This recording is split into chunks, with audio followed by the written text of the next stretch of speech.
Assalamualaikum warahmatullahi wabarakatuh.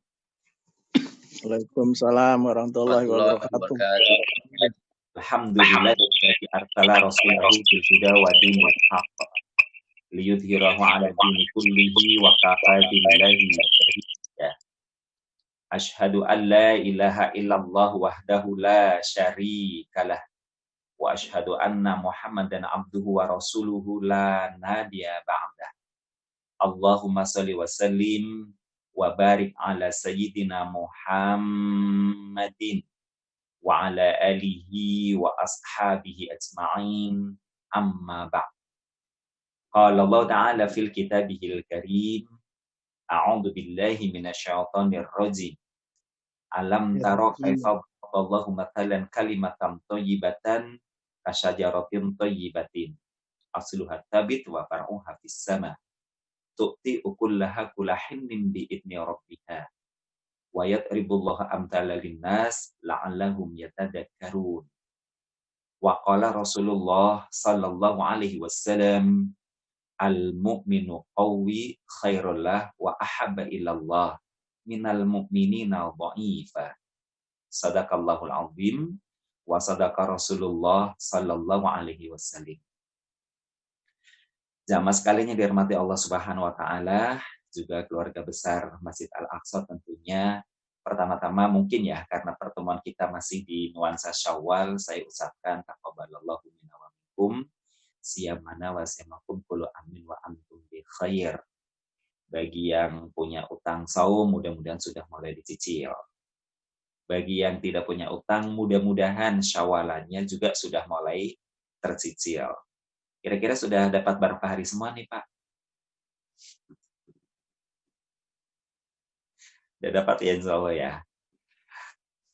Dan berbicara kembali tentang masalah akidah atau tauhidullah kita, ya sebagaimana yang dulu sudah kita bicarakan, bahwasanya kita bertolak membicarakan tentang bagaimana Rasulullah SAW dulu dipinta oleh Allah Subhanahu Wa Taala, kalau bahasa saya direkomendasikan oleh Allah Subhanahu Wa Taala untuk memprospekkan dua kalimat syahadat sebagai aplikasi gitu ya dalam kehidupan umat manusia demi keselamatan kehidupan umat manusia seluruhnya fid dunya wa fil akhirah.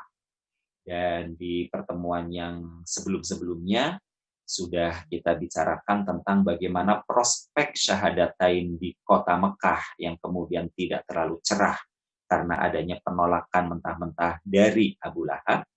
Kemudian Rasulullah SAW mencoba minggir sedikit membawa aplikasi syahadatain ini kepada kaum Baduin yang ternyata abstain, tapi kemudian memberikan peringatan. Dan satu hari buka arabu wal ajamu. Jika kalimat ini yang engkau bawa Tuhan Muhammad, sungguh engkau akan dimusuhi, engkau akan diperangi oleh orang-orang Arab dan juga bukan Arab. Kurang cerah. Kemudian prospek syahadatain ini dibawa lagi agak lebih jauh bertemu dengan suku Basrah. Kepala suku Basrah memandang dua kalimat syahadatain dengan pandangan yang ternyata ya futurolog, ya jauh ke depan.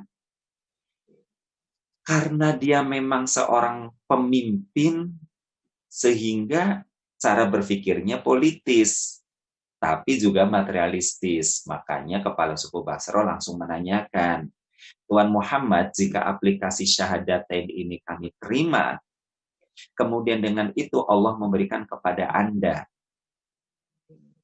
kekuasaan dunia dan juga harta kekayaan yang ada di dalamnya. Pertanyaannya, seberapa bagian harta kekayaan dunia yang akan kau bagikan kepada kami dan seberapa lama durasi kepemimpinan itu akan kau pergilirkan bersama dengan kami? Kurang cerah. Rasulullah di sini hanya tersenyum, kemudian beliau menjawab, saya hanya bisa menjanjikan nih, kalau kamu mau mengaktifasi aplikasi syahadatain ini, aku menjanjikan kepadamu sebagaimana yang Allah janjikan kepadaku, yakni kamu akan masuk ke dalam surga, masuk ke dalam jannah. Tetapi jawaban kepala suku Basrahnya adalah, waduh, maaf Tuan Muhammad, kebetulan kami baru banget nih melakukan gencatan senjata dengan orang-orang Persia. Jadi, kalau seperti itu jawabannya, maaf, kami tidak bisa membersamaimu. Tapi jika kamu mau melakukan prospek ke yang lain, ke wilayah lain, silahkan. Kami juga tidak menghalanginya. Jawabannya, ujung-ujungnya adalah abstain. Sampai kemudian Allah Subhanahu wa Ta'ala mengirimkan orang-orang yang memang hatinya sudah terbuka, hatinya sudah mencari dengan kurun waktu yang cukup lama tentang aplikasi yang pas untuk mereka menjalankan aktivitas roda kehidupannya. Mereka dulu belum tahu kalau yang dicari adalah 2 kalimat syahadat. Karena yang ada dalam benak orang-orang ini, kelompok yang keempat ini adalah kami butuh seorang pemimpin. Sebab apa? Di lingkungan kami ada suku orang-orang Yahudi. Orang-orang Yahudi ini kalau bermasalah dengan kami, pasti mereka akan selalu keluar statement terakhir. Closing statement mereka selalu mengatakan, tunggulah, nanti akan hadir seorang Rasul sebagai pemimpin kami, dan kelak kami akan memerangi kalian bersama dengan Rasul di tengah kami. Jadi kelompok ini adalah kelompok yang menunggu datangnya seorang pemimpin. Awalnya mereka tidak tahu pemimpin ini akan membawa apa dan bagaimana secara definitif. Nah, orang-orang ini berasal dari Yathrib, sukunya adalah Aus dan Khazraj. Mereka inilah yang kemudian ketika membawa kafilah perdagangannya ke kota Mekah Mukarramah, di sela-sela istirahat mereka dari berdagang, terutama malam hari, mereka menyelinap di balik keramaian kota Mekah, melakukan janji dengan Rasul Sallallahu Alaihi Wasallam, yang kemudian dari dialog mereka dengan Rasul Sallallahu Alaihi Wasallam, mereka tahu bahwa ini adalah seorang Rasul yang sering diceritakan oleh orang-orang Yahudi dan ternyata membawa aplikasi syahadatain. Maka mereka bukan hanya bersyahadat, orang-orang Aus dan Khazraj ini setelah bersyahadat, mereka juga langsung berbaiat. Inilah kenapa kalau kita lihat dalam tarikh, terutama Sirah Nabawiyah gitu ya, dakwah awal Rasulullah di kota Mekah, ada yang namanya baiat-baiat. Terutama adalah baiatul Aqabah. Itu nanti ada Aqabah 1, Aqabah 2. Tapi intinya baiat di sini adalah setelah bersyahadatain, mereka akan komitmen mempertahankan nilai-nilai syahadatainnya, akan meninggalkan akhlak yang buruk seperti mencuri, menumpahkan darah, ghibah, dan lain-lain. Mereka tidak akan melakukannya. Dan dalam saat yang sama mereka akan membersamai Rasulullah Sallallahu Alaihi Wasallam. Inilah kelompok yang kalau boleh disebut cikal bakal Ansor yang dididik oleh Rasulullah Sallallahu Alaihi Wasallam dengan kalimat tauhid atau kalimat akidah. Tauhidnya ada 2, tauhidullah dan tauhidur Rasul. Kalau tauhid kita artikan mengesahkan atau menunggalkan, maka yang dimaksud dengan tauhidullah adalah menunggalkan eksistensi Tuhan, yakni Allah Subhanahu wa Ta'ala, dan juga menunggalkan kerasulan. Rasulnya adalah Muhammad sallallahu alaihi wasallam. Ini kemudian terangkai dalam kalimat asyhadu alla ilaha illallah wa asyhadu anna Muhammadar Rasulullah. Inilah kemudian orang-orang yang digambarkan oleh Allah Subhanahu wa Ta'ala dalam surah At-Taubah ayat yang ke-100. Wasabiqunal awwaluna minal muhajirin wal ansar. Dan mereka orang-orang yang mula-mula pertama yang memasuki Islam atau masuk Islam dari kalangan muhajirin dan ansor.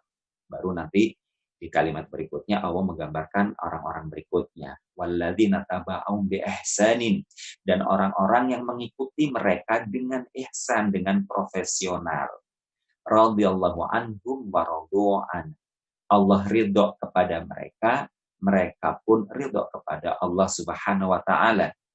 Wa'adalahum jannatin tajri min tahtihal anharu khalidina fiha abada. Dan Allah menjanjikan kepada mereka orang-orang yang bertauhid, orang-orang yang berakidah, orang-orang yang bersyahadatain dengan jannah yang mengalir di dalamnya sungai-sungai dan mereka kekal di dalamnya. Dzalika huwal fauzul azim. ini adalah kemenangan yang besar untuk mereka.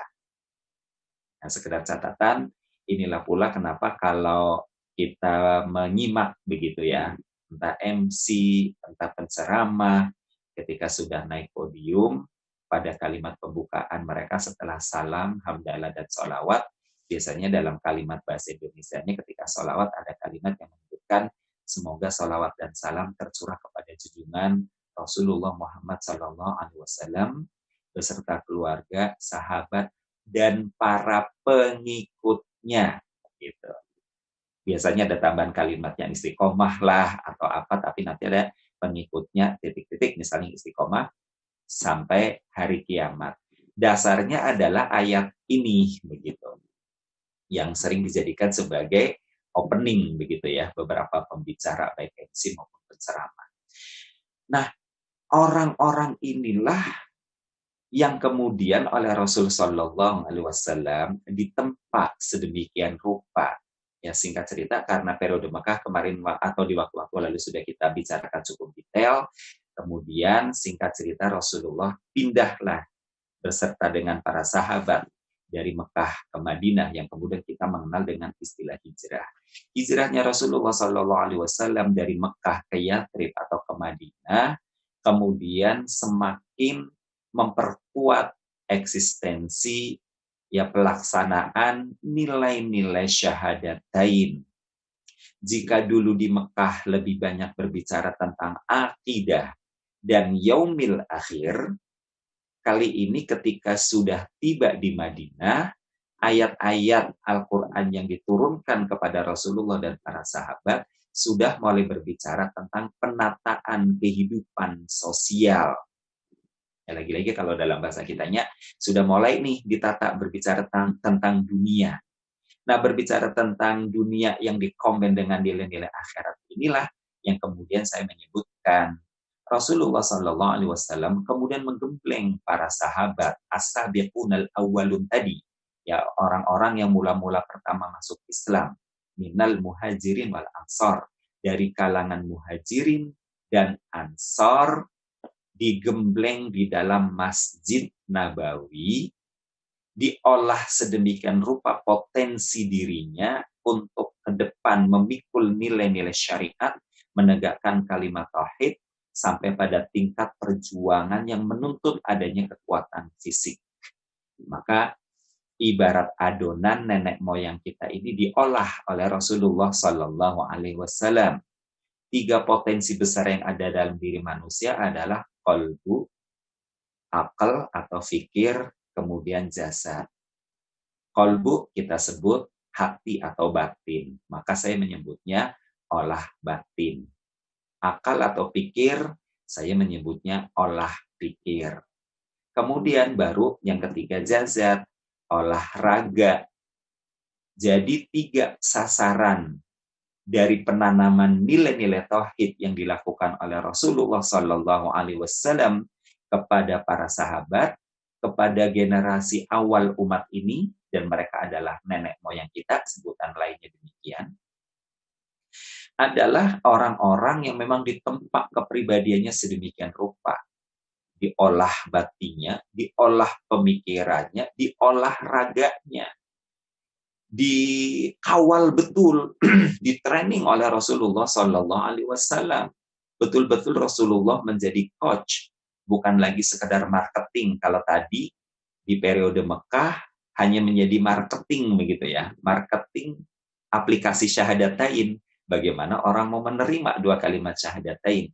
Makanya korelasinya dengan itu ayat-ayat yang turun pada saat itu lebih banyak berbicara tentang akidah yaumil akhir, akidah yaumil akhir. Selalu arahnya ke sana.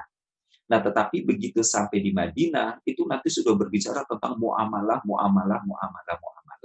sampai kemudian makanya saya menyebutnya 3 akhirnya kekuatan yang ditanamkan oleh Rasulullah Shallallahu Alaihi Wasallam kepada para sahabat. Nah, kita lihat tentang olah batin. Ya, hati umat Islam saat itu ditempa sedemikian rupa oleh Rasulullah Shallallahu Alaihi Wasallam dengan nilai-nilai syahadatain yang kemudian diejawantahkan, dijabarkan melalui Al-Quran dan As-Sunnah. Maka secara praktisnya yang dilakukan oleh Rasulullah kepada para sahabat adalah membacakan Al-Quran. Untuk apa? Untuk olah batin. Dan ini mestinya sebagai orang-orang yang bertauhid, yang berakidah, yang kita mendapat amanat 6 rukun iman, ada beriman kepada kitab Allah, ini mestinya menjadi santapan rutin kita untuk tilawatil Quran sebagai bagian dari olah batin. Upaya inilah yang kemudian oleh Allah Subhanahu wa taala diabadikan dalam surah Al-Jumu'ah ayat yang kedua. Nanti mungkin kita bisa cek. A'udzubillahi minasyaitonirrajim. Huwallazi ba'atsa fil ummiyina rasulam minhum. Dialah Allah yang telah mengangkat seorang rasul di tengah umat yang ummi di antara mereka. Untuk apa seorang rasul diangkat di tengah umat yang ummi itu?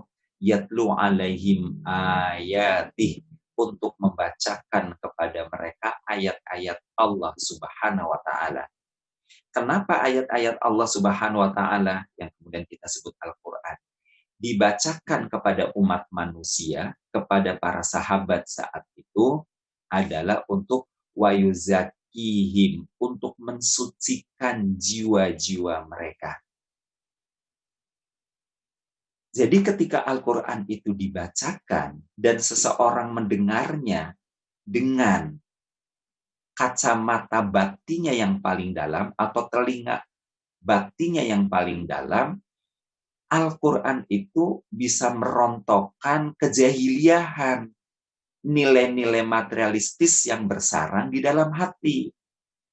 Ketika mendengarnya dengan telinga batin beneran, dari lubuk hati yang paling dalam, kita simak bacaan Al-Quran, maka secara automatically kemerduan atau lantunan ayat-ayat Al-Quran ini akan merontokkan debu-debu duniawi, debu-debu materialisme. Hal inilah yang terjadi pada diri sahabat Umar bin Khattab radhiyallahu an, yang kelak beliau juga mendapat gelar Al-Faruq, Umar si pembeda. Kenapa? Karena Umar dulu ketika masih jahiliyah, belum menerima aplikasi syahadatain, beliau menjadi orang yang sangat benci kepada Rasulullah Sallallahu Alaihi Wasallam, benci kepada din yang dibawa Rasulullah Sallallahu Alaihi Wasallam, yakni dinul Islam, benci kepada kalimat syahadatain. Umar bukan orang yang tidak tahu. Umar tahu bahwa telah terjadi peristiwa di Bukit Sofa di mana Muhammad sebagai marketing aplikasi syahadatain yang direkomendasikan, yang ditunjuk oleh Allah Subhanahu wa taala untuk memprospekkan kepada prospeknya orang-orang Mekah saat itu, ternyata telah menggoncang eksistensi kekuasaan paganisme. Itu yang membuat Umar tersinggung. Karena Muhammad menawarkan aplikasi yang menjadi pesaing bagi eksistensi aplikasi syirik yang selama ini sudah ya apa istilah udah mainstream gitulah ya di tengah masyarakat saat itu. Ketika di suatu siang Umar tergopoh-gopoh menyusuri lorong-lorong di kota Mekah bermaksud ke An-Nadwah, tempat di mana Rasulullah berhimpun dengan para sahabat sedang melakukan kajian nilai-nilai syahadatain. Di perjalanan inilah Umar bertemu dengan seorang sahabat yang bernama Nu'man. Nu'man menyapa, mau kemana kamu Umar? Mau kemana lagi? Aku mau ke An-Nadwah. Wah, Nu'man langsung berpikir, wah bahaya, ini kayaknya mau nyakitin Rasulullah nih. Mungkin secara manusiawi hari ini Nu'man langsung berpikir keras seperti itu, sehingga Nu'man mengatakan, emang ada perlu apa? Ya ada apa lagi? Kamu kan kepaham saya. Oh iya, cuman begini Umar, bagaimana jika ternyata ada anggota keluargamu yang juga dia mengikuti Muhammad? Apa maksud kamu? Ya, kamu lihat saja ke rumah adik kamu Fatimah. Apa yang sedang terjadi di sana? Umar langsung berbalik langkahnya menuju ke rumah Fatimah. Begitu tiba di depan pintu rumah Fatimah, sayup-sayup Umar mendengar lantunan Al-Quran yang sedang dibaca oleh Fatimah, adiknya itu, dengan suaminya, yang saat itu ada ustadznya, ada gurunya, yaitu Khobab. Khobab sedang mengajarkan bacaan Al-Quran kepada Fatimah, adik kandung Umar, adik yang paling dicintai dan disayangi. Maka langsung bergetar tubuhnya dengan kemarahan yang memuncak. Dia gedor pintunya, begitu terbuka langsung menuju mengarah kepada suami Fatimah bermaksud untuk memukul. Sementara Khobab sendiri begitu melihat ternyata yang gedor pintu Umar, dia langsung lompat lari sembunyi di balik partisi. Nah, melihat suaminya mau dipukul oleh Umar, Fatimah sebagai istrinya langsung berdiri menghalangi. Sementara tangan Umar sudah kadung ke atas dengan pedangnya. Begitu turun, akhirnya gagang pedang itu mengenai kening adik tercintanya. Fatimah, adik yang selama ini bermanja kepada Umar, suka cengeng, suka merajuk, ternyata dalam kondisi seperti sekarang ini, hanya gegara bacaan ayat Al-Quran, ternyata Fatimah tidak secengeng biasanya.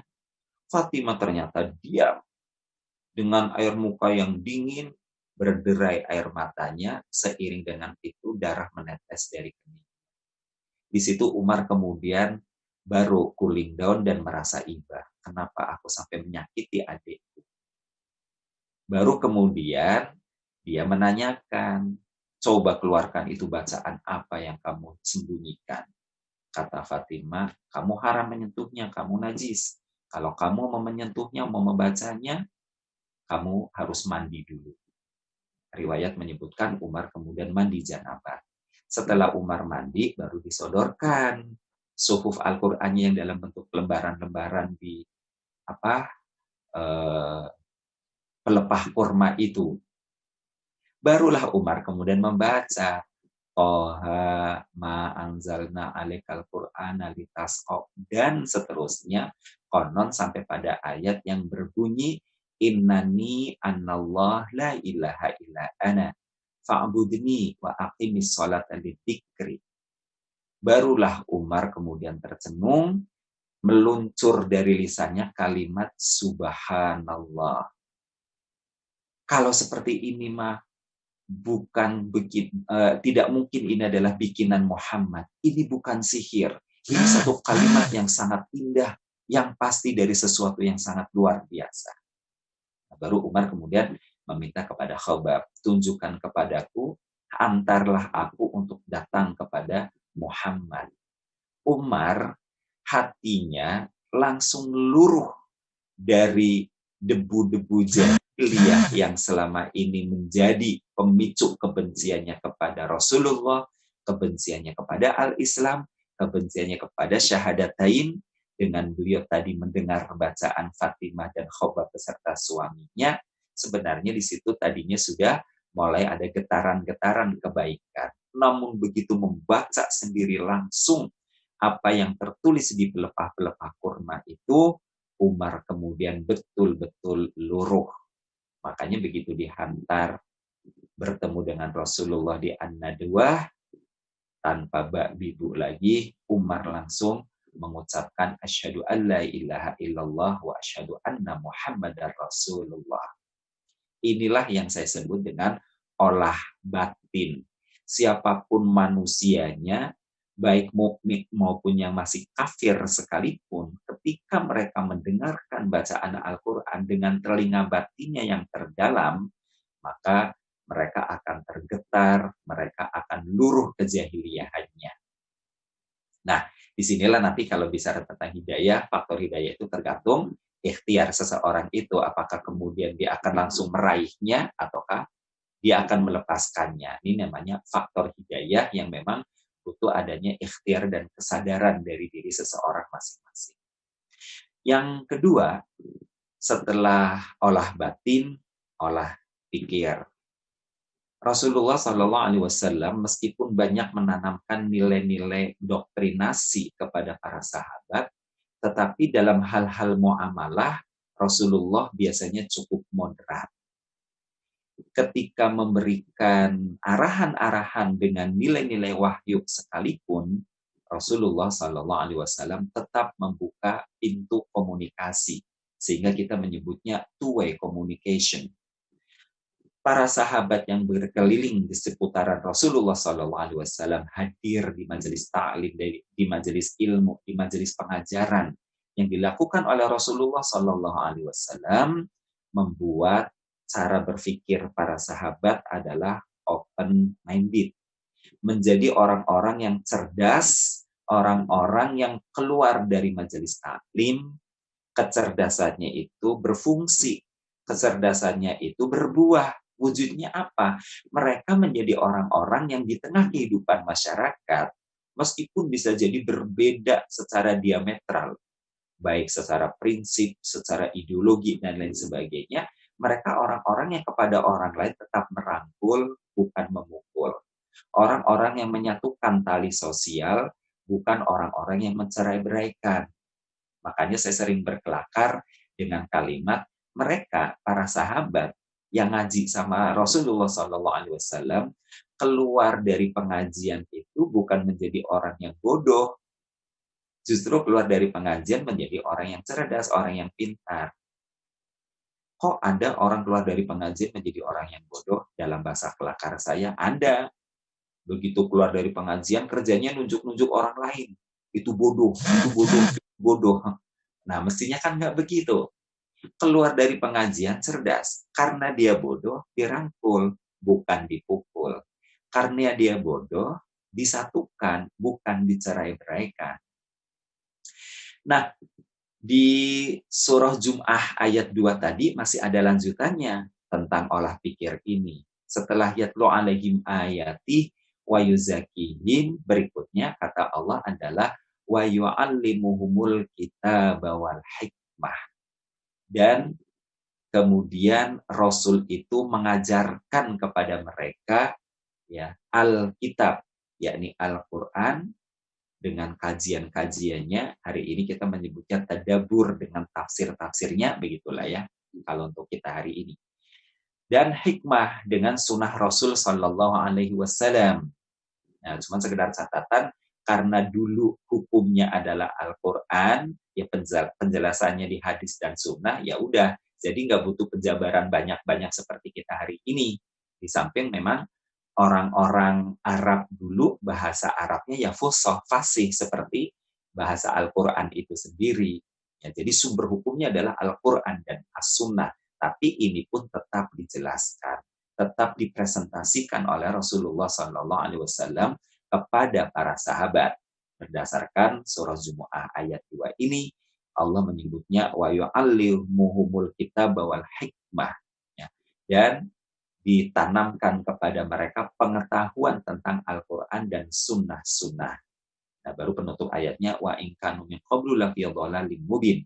Dan sebelum itu, sebelum mendengarkan bacaan Al-Quran, sebelum hatinya disucikan, belum diolah, sebelum pikirannya ditanamkan tentang nilai-nilai Al-Quran dan As-Sunnah, mereka semua betul-betul dalam keadaan sesat yang nyata, senyata-nyatanya.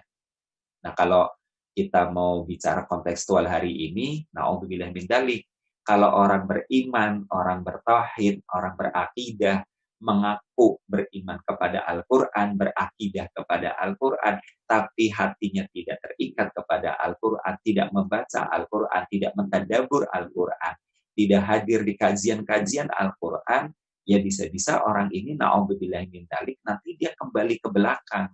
Dalam arti ia akan kembali jahiliyah. Ini bahayanya. Kalau kita pernah mendengar dulu misalnya lagunya grup nasyid dari Malaysia itu yang bernama Raihan, grup ini kan menyanyikan lagu bahwa iman itu tidak bisa diwarisi dari ayah yang bertakwa. Iman itu tidak bisa dijual beli, walaupun dengan harta sedunia. Tetapi iman ini hanya bisa dimiliki ketika seseorang itu mau berikhtiar untuk mendapatkannya. Itu yang saya sebut tadi di atas, bahwa ini adalah hidayah. hidayah itu kata Yusuf Qaradawi ada dua, ada hidayah pasif, ada hidayah aktif. Hidayah pasif misalnya adalah perasaan perih di perut karena lapar sebab tidak ada makanan. Maka secara otomatis perut akan memberikan informasi dalam bentuk kita nyebutnya keroncongan. Itu hidayah dari Allah Subhanahu wa taala, hidayah pasif. Mata kita berkedip tanpa kita memberikan instruksi. Itu hidayah pasif dan seterusnya. Ya, gerakan apa? Peristaltik ya, anggota organ dalam tubuh kita itu hidayah pasif. Tetapi cahaya Al-Quran, cahaya keimanan adalah hidayah aktif.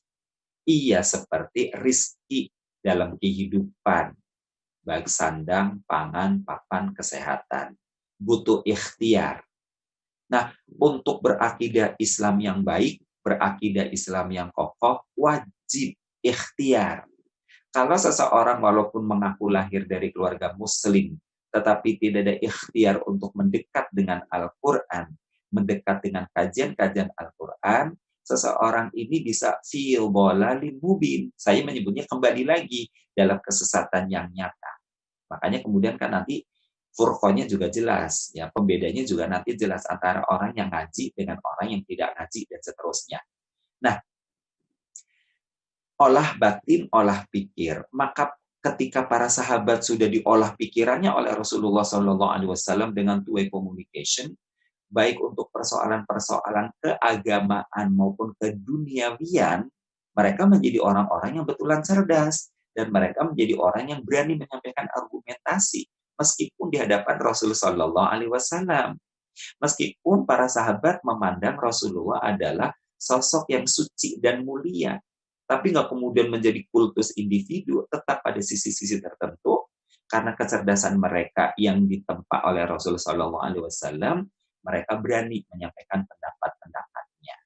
Nah, di sini ada contoh-contoh yang cukup krusial dan sangat bagus. Pertama, misalnya, dalam urusan keberagamaan menyebarkan nilai-nilai Islam, Rasulullah SAW suatu hari mau mengutus Mu'az bin Jabal untuk mendakwahkan Islam ke Yaman, yang saat itu Yaman didominasi oleh para rahib dan pendeta.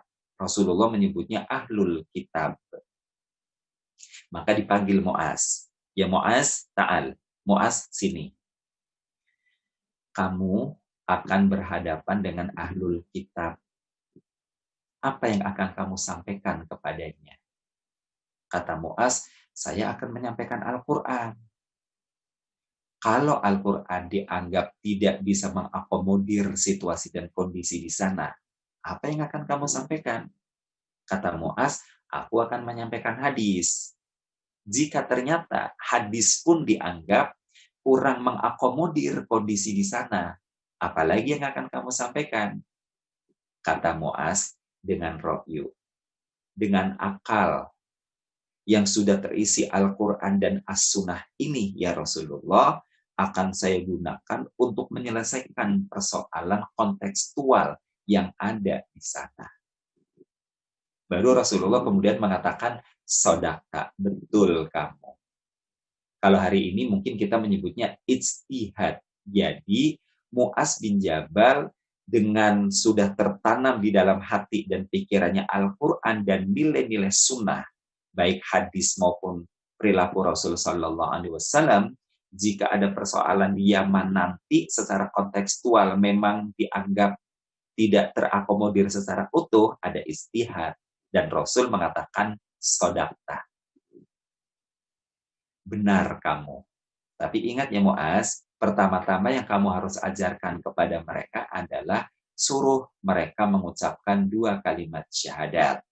Jika mereka sudah menerimanya, sudah mengucapkannya dengan ketulusan, maka kamu harus menggerakkan mereka untuk menegakkan sholat dan membayar zakat. Ya, jadi utuh nih yang namanya olah batin, olah pikir. Untuk konteks Mu'az bin Jabal, muatan yang dibawanya sudah satu paket. Yakni apa? Untuk keutuhan olah batinnya. Untuk keutuhan olah batinnya, syahadat, Ya, sholat, zakat, baru untuk kita nih umat Islam hari ini langsung saum, kemudian haji. 5 poin dari rukun Islam inilah alat bagi orang-orang yang berakidah, bagi orang yang bertauhid untuk olah batin secara terus-menerus. Nah, Mu'az bin Jabal ya cerdas, punya pemikiran yang jernih, yang bening. Ketika ada persoalan kontekstual lapangan dianggap ya Al-Qur'an Sunnah tidak memberikan atau tidak mengakomodir secara utuh, maka dengan istihad berdasarkan Quran dan Sunnah, bukan dibalik. Ya istihad dulu baru dicari di Quran dan Sunnah, enggak. Dicari di Quran dan Sunnah enggak ada nih. Oh, istihadnya seperti ini, berdasarkan Quran dan Sunnah. Kenapa bisa muncul orang yang seperti ini? Karena Rasulullah ketika mendidik para sahabat itu betul-betul pikirannya, akalnya diolah dengan two-way communication. Nah, kasus yang kedua adalah dalam hal yang kita anggap urusan dunia. Tapi urusan dunia ini juga ternyata urusan yang dekat dengan agama. Apa itu? Perang. Gegara orang-orang musyrik, orang-orang pagan masih tetap tidak terima dengan aplikasi syahadatain, kemana dan dimanapun Rasulullah dan para sahabat kemudian terus menyampaikan prospek syahadatain ini, selama itu pula bagi mereka ini adalah ancaman eksistensi kapitalisme yang sudah mereka bangun ratusan tahun sebelumnya. Makanya mereka kemudian tetap saja yang melakukan aksi-aksi yang menjurus kepada ya kekerasan fisik. Nah, suatu hari Rasulullah berhadapan dengan tentara multinasional. Orang-orang musyrik, orang-orang munafik, orang-orang fasik, Yahudi, Nasrani berhimpun menjadi satu mengepung umat Islam. Maka di dalam masjid Rasulullah mengumpulkan para sahabat, kemudian menggoreskan di atas ya tanah di lantai masjid begitu ya, dengan tongkatnya menggambarkan strategi pertahanan dalam peperangan. Selesai Rasulullah presentasi, kemudian Salman interupsi, maaf ya Rasulullah, yang Anda presentasikan tentang strategi pertahanan perang ini itu adalah wahyu atau inovasi Anda sendiri. Kata Rasulullah, ini inovasi saya. Kalau inovasi Anda, bolehkah saya memberikan usul? Kata Rasulullah, boleh, silahkan. Salman kemudian bercerita, ya Rasulullah, dulu kami di Persia, jika mau berperang sementara jumlah kami sedikit, kami biasa membangun parit. Kami menggali parit, kemudian kami nanti ya bertahan di balik parit itu. Kata Rasulullah, bagus juga, boleh kita jalankan. Dijalankan. Kaum muslimin yang jumlahnya sedikit itu kemudian bersembunyi di seberang parit atau di tengah-tengah parit. Ya, parit itu dibikin melingkar. Sejarah kemudian mencatat di era dakwah Rasulullah Shallallahu Alaihi Wasallam ada masa atau sesi peperangan yang terkenal dengan perang parit atau perang Khandaq. Khandaq atau parit yang dibangun itu adalah merupakan ide, gagasan, usulan Salman Al-Farisi. Kenapa beliau berani menyampaikan ide ini dan kenapa idenya dipakai? Iya, karena ini adalah bukti bahwa Rasulullah Shallallahu Alaihi Wasallam ketika mendoktrin akal pikiran para sahabat bukan satu arah, tetapi two-way communication, dua arah. Makanya saya menyebutnya inilah olah pikir. Yang ketiga, yang terakhir dalam sesi ini, potensi manusia yang diolah oleh Rasulullah SAW kemudian adalah raganya, fisiknya atau jasadnya. Ia juga diolah sehingga para sahabat utuh penampilannya. Al-Quran menggambarkannya, alam taro kaifa daraballahu mathalan kalimatan thayyibatan kasyajaratin thayyibatin. Tidakkah kamu perhatikan bagaimana kalimat thayyibah, kalimat tauhid yang baik itu seperti pohon yang baik. Asluha tsabit wa far'uha fis sama. Akarnya menghujam dalam ke tanah, dahannya menjulang tinggi ke angkasa. Orang-orang beriman yang baik adalah orang-orang yang batinya kokoh dengan pelaksanaan rukun Islamnya, Kemudian cara berpikirnya open, terbuka. Ya tu'ti ukulaha kulahinin bi'idni rabbiha. Pohon itu memberikan buahnya di setiap musim atas izin Tuhannya. Orang-orang beriman itu buah pemikirannya diwariskan dari generasi ke generasi. Wa yadribullahu amthala linnas la'allahum yatadakkarun. Seperti inilah Allah memberikan gambaran kepada umat manusia agar mereka mau mengambil pelajaran. Pohon yang akarnya tabit wa faruha sama adalah pohon yang kokoh. Orang-orang beriman adalah orang-orang yang bukan hanya kokoh batinnya karena terolah dengan baik tadi, bukan dengan pikiran yang cemerlang saja, tetapi juga secara physically mereka tampak bukan sekedar sehat, tetapi mereka afiat. Afiat dalam arti gagah. Orang-orang beriman menjadi orang-orang yang gagah tampilannya.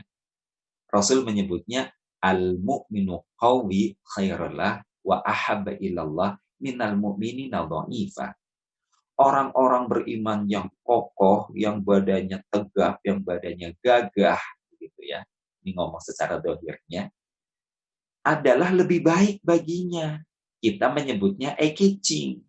Mestinya orang-orang beriman itu bukan hanya eye-catching wajahnya saja, memang badannya juga eye-catching. Menarik perhatian, memang begitu. Nah, wa ahabba ilallah, dan lebih dicintai oleh Allah minal mu'minina dha'ifa, daripada orang-orang beriman yang lemah, yang loyo. Nah, di mana Rasulullah SAW yang menanamkan kepada orang-orang beriman generasi awal tentang aktivitas olahraga. Kalau hadisnya kita sudah sering mendengar, ya biasanya didiklah anakmu, ya tarbiyah auladakum, anak-anak kamu, misalnya dengan berenang, memanah, berkuda. Itu kan hadis yang sifatnya seruan. Dalam saat yang sama, Rasulullah SAW juga memberikan kesempatan, bukan hanya sekedar menyampaikan, mengajarkan, tapi juga memberikan kesempatan kepada putra-putri muslim untuk melakukan, saya menyebutnya exercise. Hari ini mungkin istilah kerennya lagi adalah workout gitu. Untuk kita hari ini mestinya, apalagi kita kan ada yang WFH lah, yang ada stay at home, yang social distancing dan lain sebagainya, mestinya kan kita di rumah ada yang namanya home workout. Kenapa? Karena badan kita memang harus bugar, harus tetap tampak gagah. Orang beriman itu memang dituntut seperti itu. Karena ini adalah paket tarbiyah, paket pendidikan akidah yang dilakukan oleh Rasulullah SAW. Jadi berbicara tentang at-tauhid, berbicara tentang akidah adalah berbicara tentang al-quwah, berbicara tentang kekokohan, kekuatan. Kekuatan apa saja? Kekuatan batin, kekuatan pikir, kekuatan raga. Maka batin harus diolah, sebutannya olah batin, pikir harus diolah, sebutannya olah pikir, raga harus diolah, sebutannya adalah olahraga. Apalagi bicara kontekstual umat Muhammad hari ini sedang dalam situasi pandemi COVID-19 misalnya. Ya, kita harus betul-betul menjaga kekuatan fisik kita. Dulu Rasulullah SAW membiarkan anak-anak Habasyah bermain pedang dan tombak atau bela diri di dalam ruang utama Masjid Nabawi. Kalau sejarahnya menceritakan, Ba'da Asar Rasulullah mengajak Bunda Aisyah untuk menyaksikan permainan anak-anak Habasyah di dalam masjid. Begitu Bunda Aisyah mengintip di balik ya, ketiak Rasulullah, begitu ya, jubahnya dilihat, oh ya, anak-anak Habasyah itu mereka menjadi anak-anak yang secara physically mereka anak-anak yang terlatih. Bapak Ibu yang dirahmati Allah Subhanahu wa taala, dengan penampilan seperti inilah maka sejarah mencatat dengan tinta emas betapa kemudian ketika dalam mengaplikasikan nilai-nilai syahadatain ini dengan rukun Islamnya, dengan akhlakul karimahnya, muamalah yang menegakkan prinsip-prinsip keadilan, kesejahteraan, kemakmurannya, kemudian umat Islam na'udzubillah min dzalik harus berhadapan bentrok secara fisik, umat Islam senantiasa unggul dalam segala keadaan. Di era pertama dakwah tauhid ini di Madinah, tahun pertama hijrah, Masuk tahun kedua, terjadi perang Badar. Bentrok fisik itu adalah hal yang tak terhindarkan kapan dan dimanapun adanya. Terjadinya di bulan Ramadan. Dalam keadaan saum, nenek moyang kita memenangkan pertempuran. Kemudian Tariq bin Ziyad membawa pasukannya dari Afrika menyusuri lautan yang diapit oleh lembah-lembah dan gunung-gunung yang tinggi. Mungkin kalau kita lihat film Pirates Caribbean gitu ya, yang kita saksikan itu ada Jack Sparrow-nya yang lucu gitu. Itu seperti itulah kurang lebih pemandangan dari Afrika mau masuk ke Andalusia. Berhadapan dengan raja yang bengis. Dan kehadiran Tariq bin Ziyad ke Eropa itu sebenarnya atas permintaan penduduk Nasrani sendiri disebabkan pemimpinnya yang Nasrani itu jahat kepada mereka. Awalnya sebenarnya seperti itu. Nah, singkat cerita itu juga terjadinya di bulan Ramadan. Tanggal 28 Ramadan tahun ke-8 Hijriah kalau nggak salah. Itu umat Islam dalam keadaan puasa memenangkan pertempuran. Pertanyaannya, mungkinkah kekuatan fisiknya muncul tiba-tiba? Padahal mereka juga dalam keadaan berpuasa. Bisa dipastikan nenek moyang kita itu fisiknya kuat disebabkan exercise. Hari ini kita bolehlah menyebutnya workout. Inilah ya paket ya ajaran tauhid, ajaran akidah sebenarnya begitu ya yang ditanamkan oleh Rasulullah Sallallahu Alaihi Wasallam kepada generasi umat ini. Kenapa? Saya ulang lagi, tidak hanya baktinya dengan ubudiyahnya saja, bukan fikriyahnya dengan taklimnya saja, tetapi juga fisiknya diolah, dilatih, sebab bentrok fisik selalu tak terhindarkan. Dan bukankah kita di bumi pertiwi Nusantara pun setelah 800 atau 700 tahun Islam memayungi bumi Nusantara dengan kedamaian Gemahribah Laut Sinawi, pada akhirnya dengan hadirnya Cornelis de Houtman dengan VOC-nya, toh puncaknya juga bentrok fisik tidak tanggung-tanggung dari tahun 1500 Masehi sampai 1900 Masehi. Umat Islam Indonesia bentrok fisik. Berhenti sampai di situ? Tidak. Masih datang lagi Jepang yang katanya 3,5 tahun. Merdekalah kita, berhenti sampai di situ? Tidak. Merdekanya kita juga bulan Ramadan setelah bentrok fisik dengan Jepang. Berhenti sampai di situ? Tidak. 1965 umat Islam kembali bentrok fisik. Dengan siapa? Dengan komunis. Nah, inilah kenapa Islam disebut sebagai ya agama yang syamil mutakamil, yang utuh dan menyeluruh. Karena yang dibina dalam konteks tauhid adalah olah batin, olah pikir, dan olahraga. Ini Bapak Ibu yang bisa saya sampaikan. Mohon maaf kalau ada kekurangan dan kehilafan. Jika ada sharing atau pertanyaan yang akan disampaikan, tafadhol. Saya kembalikan kepada Pak Rudi ya. Tafadhol, Pak. Ya, alhamdulillah. Terima kasih Ustadz. Kajiannya yang 3 poin itu, mengenai 3 poin.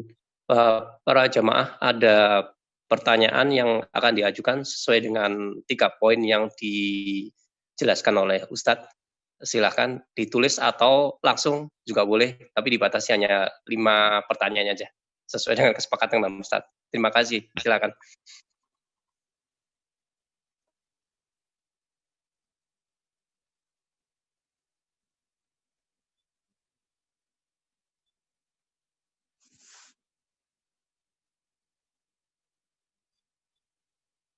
Ya, silakan Bapak Ibu.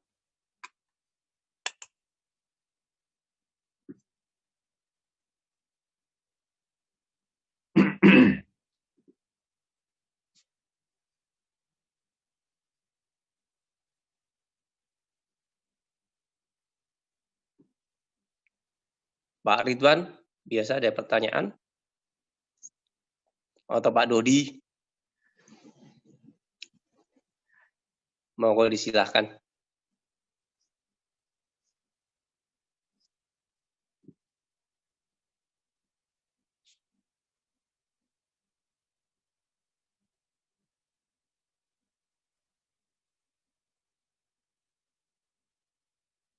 Ya. Ada masuk Ustadz di chat. Ya. Ini untuk dari Ibu Diah Fitra Wulan. Pertanyaannya yang tertulis untuk konteks olahraga atau bentuk olahraga seperti apa yang masih syar'i atau yang dianjurkan. Terima kasih Ya. Ustaz. Ya, kalau mau merujuk kepada hadisnya tadi sudah saya sebutkan. Yang sesuai hadis banget Pak Ustadz. Tadi Rasulullah menganjurkan untuk berenang, memanah, atau berkuda. Tapi yang dilakukan oleh para sahabat apa Pak Ustadz? Bela diri. Selebihnya tidak disebutkan harus begini, harus begitu. Nah, ketika agama tidak menyebut harus begini, harus begitu, dalam urusan dunia, ini bukti ada keluasan, keleluasaan, ada rahmat Allah dalam aktivitas ini. Maka kita bebas untuk memilih yang dikatakan sesuai dengan syariat yang bagaimana. Ya selama adab-adab syar'inya bisa kita jaga. Kalau jenis olahraganya jadi apa Pak Ustadz? Ya apa saja yang kita mampu untuk melakukannya dengan baik. Kalau saya menyebutnya makanya hari ini mestinya nih kalau kita renang enggak, memanah boten, berkuda juga ora, bela diri nggak ada waktu misalnya nih. Jadi apa dong olahraga saya Pak Ustadz? Monggo pilih.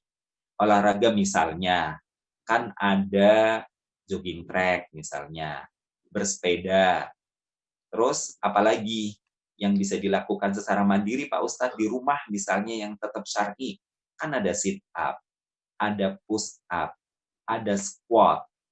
Nah, baru nanti setelah itu pilih deh kalau untuk lebih memadatkan otot-otot Pak Ustadz biar lebih bagus, lebih ngebentuk, yaitu nanti babnya berbeda lagi, tinggal pilih ya olahraganya apa nanti yang bisa mengarahkan ke sana. Tapi yang jelas olahraga yang sesuai dengan syar'i adalah olahraga yang memberikan peluang kepada tubuh kita untuk mengkonsumsi udara yang baik dan sesuai dengan porsinya.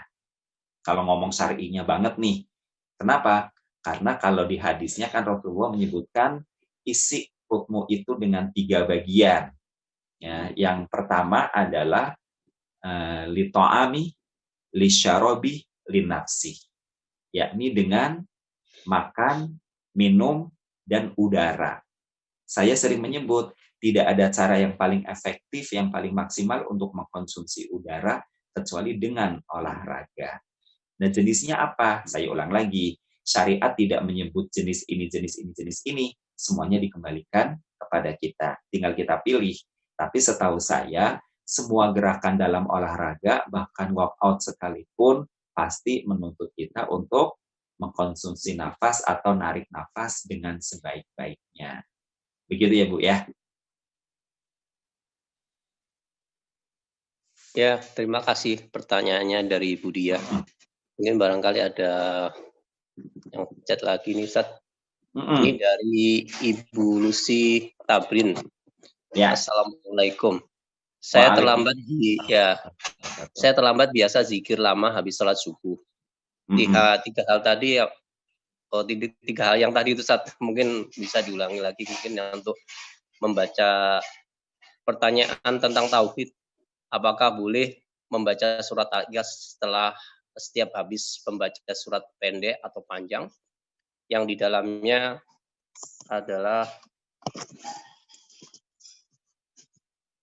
ini sebentar panjang pendek ya untuk memantapkan tauhid saya. Ada dalilnya kalau tidak salah sahabat menjadi ahli surga karena melakukan hal seperti itu. Biasanya bisa meminta perawi-perawinya Ustaz dalil yang sahih. Saya ingin mencontohkan, bolehkan ya? Itu Ustaz pertanyaan dari Ibu Lucy. Terima kasih Ustaz.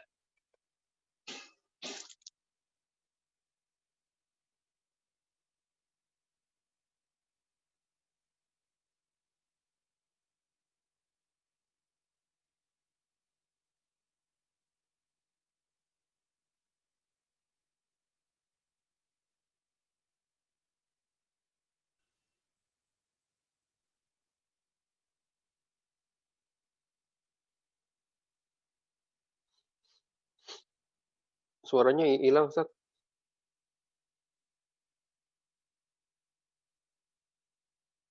Suaranya hilang, Ustaz ya? Mute. Oke. Iya. Yang dimaksud tadi adalah membaca surah Al-Ikhlas setelah membaca ayat-ayat pendek di dalam sholat atau di luar sholat ya. Tadi saya baca sebentar.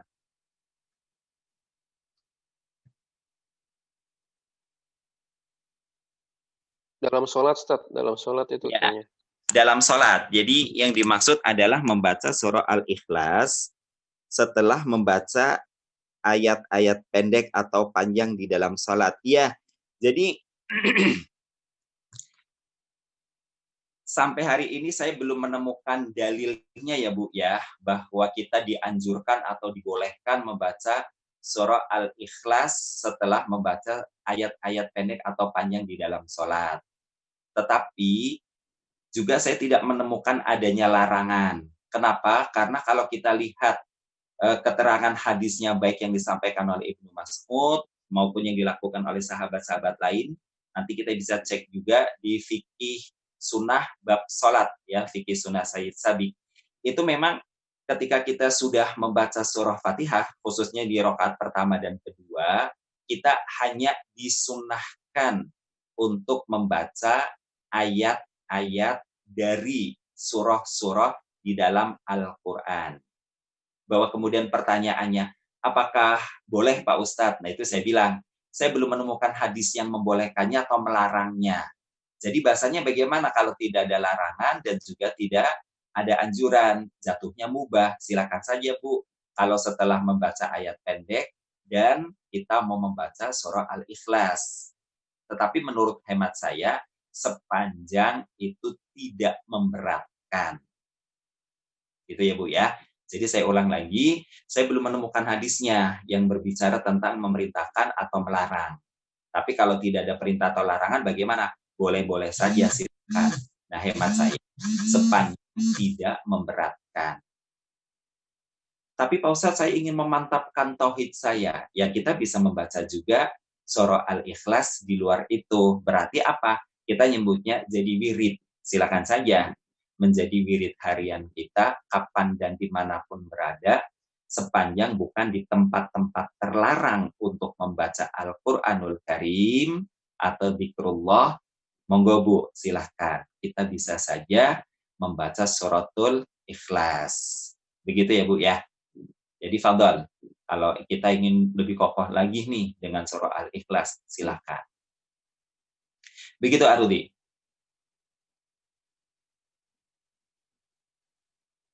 Masih ada dari Ibu Lucy. Jadi yang 3 hal itu Ustaz mungkin dikasih kasih 3 hal aja, mungkin poin-poin yang 3 hal tadi itu aja mungkin diulangi lagi. Ya, baik. Tadi ketinggalan tadi Ustaz. Iya, betul.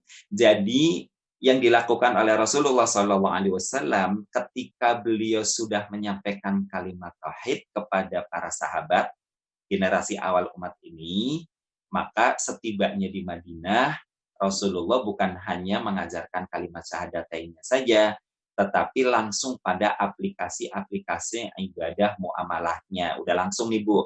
Cuman secara simpel saya menyebutnya Rasulullah menggembleng para sahabat dengan 3 poin yang disasar yang ada di dalam diri umat manusia.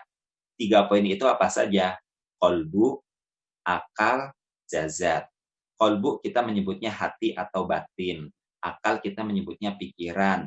Jazat kita menyebutnya raga.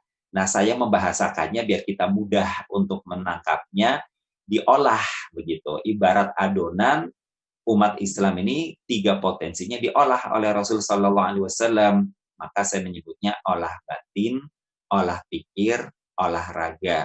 Olah batin dan olah pikir kita merujuk dari surah Jumu'ah ayat yang kedua.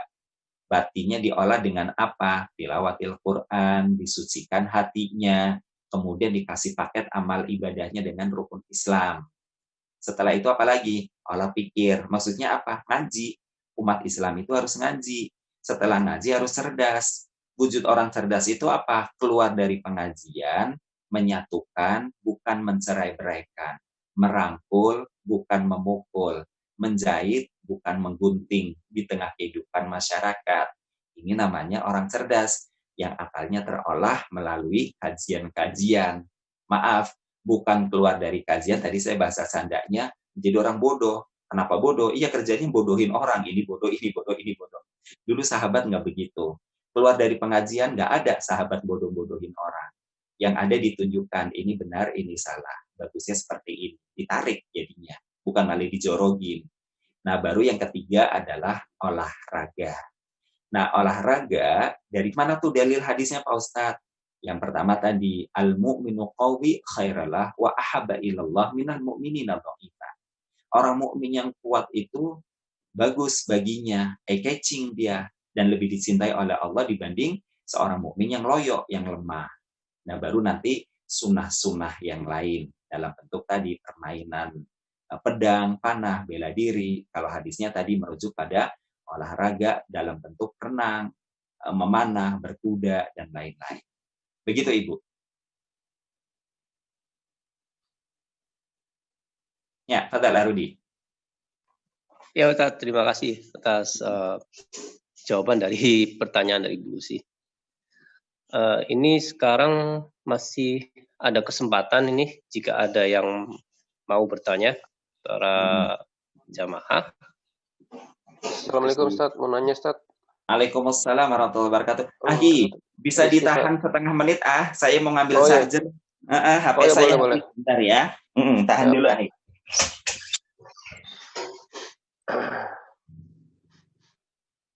Pak Rudi. Pak Om Rizky. Ikut ini enggak? Donor darah? Iya, tadi siapa yang mau nanya? Iya, Rizky Ustaz. Rizky. Fadal. Iya, ini kan udah beberapa hari, bahkan hitungannya minggu Ustaz. Kurang fit ini Ustaz ya. Mungkin faktornya tadi ya, salah satu faktor yang kurang olahraga itu Ustaz ya. Nah, sebetulnya penyebab dari kurang fitnya ini justru karena ya mungkin terlalu banyak di rumah, nggak keluar, nggak olahraga gitu Ustaz. Nah, ini ada tips-tips sunnahnya nggak Ustaz kalau misalkan kalau ya konsumsi herbal atau obat-obatan yang disunahkan lah Ustaz. Tadi kan kayak ada fermentasi kan kalau nggak salah Rasul juga sering sunnahnya minum nabis atau apa gitu ya. Iya. Kurma itu apa gitu. Nah, ini terkait sama fisik juga Ustaz, emang karena udah umur kali Ustaz ya. Gitu Ustaz. Iya, oke. Baik, pertama-tama jawaban saya adalah syafaqallah. Semoga Allah memberikan antum kesembuhan, ya syifaan ajilan, kesembuhan yang segera. Kalau berbicaranya konsumsi berarti ini bicara di luar pengobatan dari sakit yang sedang dirasa ya. Iya, Ustaz. Oke. Konsumsi sesuai sunnah itu banyak sekali, akhi. Jadi kita merujuknya kepada ayat dulu nih. Kullu mimma fil ardi halalan thayyiban. Makanlah dari apa yang kami karuniakan di atas bumi kepadamu yang halal dan baik. Halal itu kan boleh menurut syariat gitu ya. Baik itu adalah sehat menurut standar kesehatan. Itu halalan thayyiban. Nah, kalau berbicara secara lebih teknis lagi, tadi saya katakan, itu banyak sekali yang Rasulullah konsumsi. Tetapi secara umum nih, kalau seorang dokter pernah bercerita kepada saya, Rasulullah itu memang membagi cara mengkonsumsi makan dan minumnya itu cukup unik. Beberapa riwayat menyebutkan misalnya, bangun tidur nih, Rasulullah itu hanya minum air putih dan kurma beberapa butir. Nah, ada yang bilang 3, ada yang bilang 7, atau nanti riwayat lain menyebutkan yang penting ganjil. Tok, itu saja, akhi. Belum ada yang lain kan? Itu. Nah, kemudian kalau siang, baru yang kita sebut istilah berat nih. Rasulullah bisa makan roti, makan daging, umbi-umbian, dan lain-lain tadi itu itu siang. Nah, kalau malam, baru dia tuh menuju pada yang mengarah kepada buah-buahan, entah itu nabisnya, entah itu nanti Kalau kita hari ini nyebutnya mungkin jus gitu ya, kalau dulu menyebutnya buah gitu ya, nggak tahu apakah Rasulullah memang di jus, apakah memang buah utuh. Jadi Rasulullah tuh membaginya seperti itu.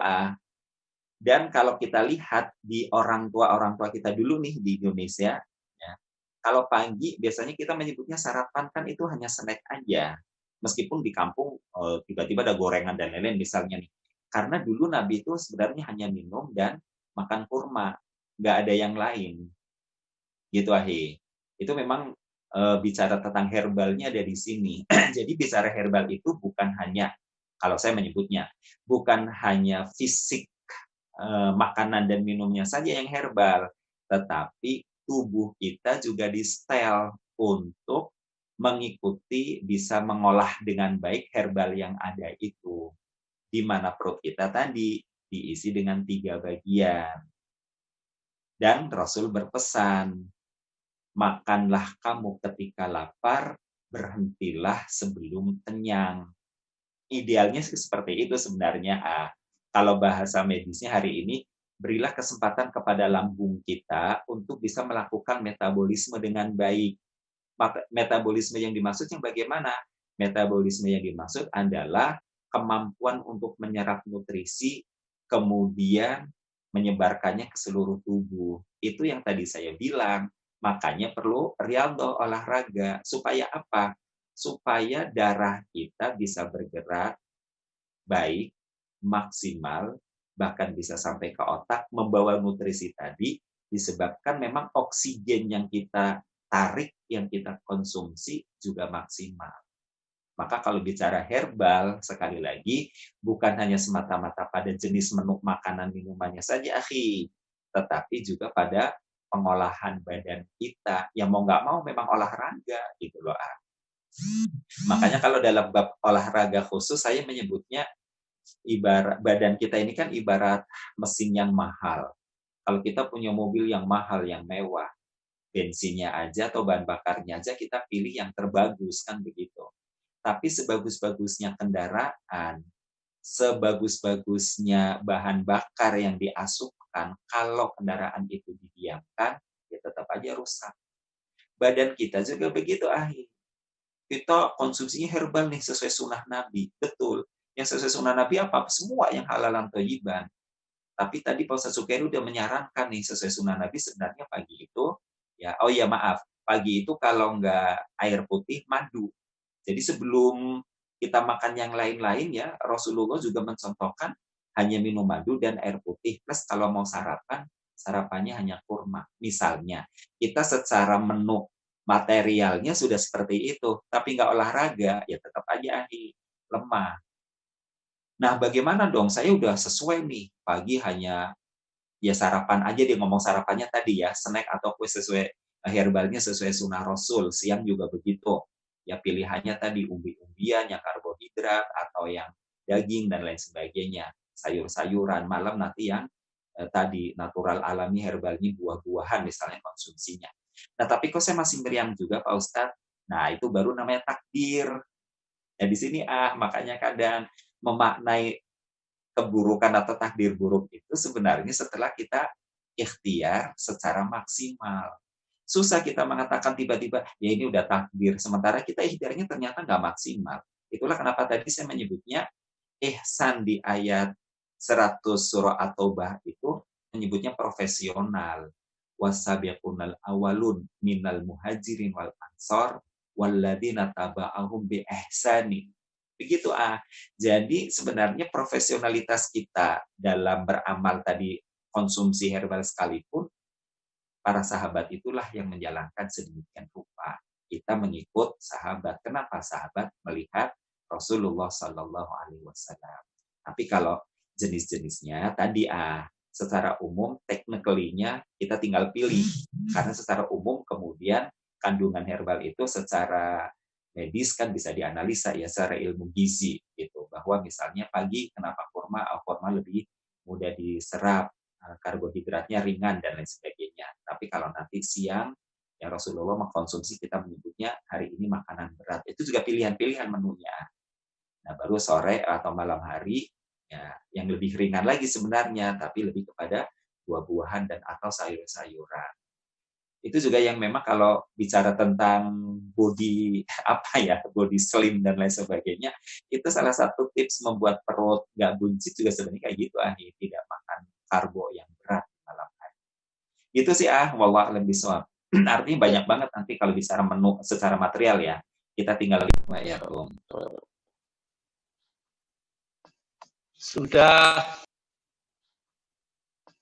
Sudah jam 6.30, ini udah setengah 7, Ustaz.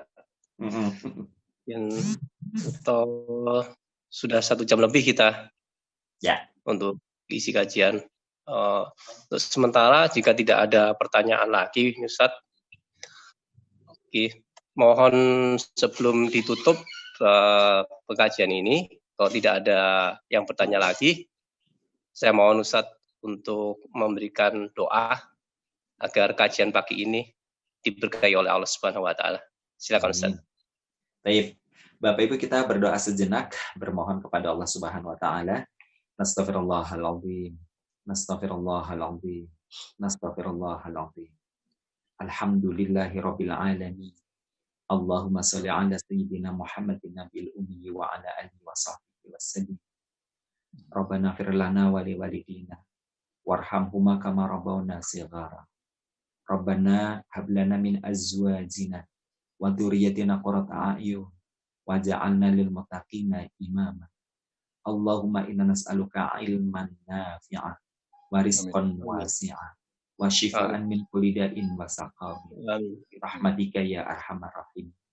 Ya Allah ya Rabb, kami mohon kepadamu, karuniakanlah kepada kami ilmu yang bermanfaat, rezeki yang luas, yang halal yang thayyibah, dan karuniakanlah kepada kami kesembuhan dan kesehatan dari segala sakit dan penyakit.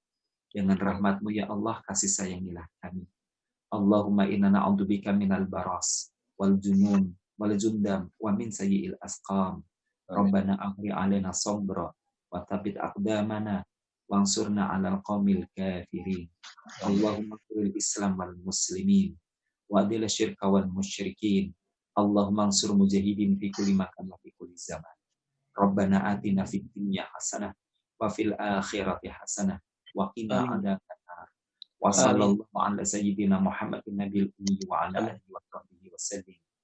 Subhana rabbika rabbil izzati amma yasifun wa salamun alal mursalin walhamdulillahi rabbil alamin. Amin. Amin ya rabbal alamin. Amin ya Rabb. Ya, alhamdulillah pagi ini kajian lancar, tidak ada kendala satupun, dan kita tutup majelis ini dengan tabarruk majelis. Astagfirullah wa atubu ilaih. Subhanakallahumma wa bihamdika asyhadu an la ilaha illa anta astaghfiruka wa atubu ilaik. Assalamualaikum warahmatullahi wabarakatuh. Jazakallah ya Ustaz, terima kasih atas waktunya yang diberikan. Assalamualaikum warahmatullahi wabarakatuh. Waalaikumsalam warahmatullahi wabarakatuh.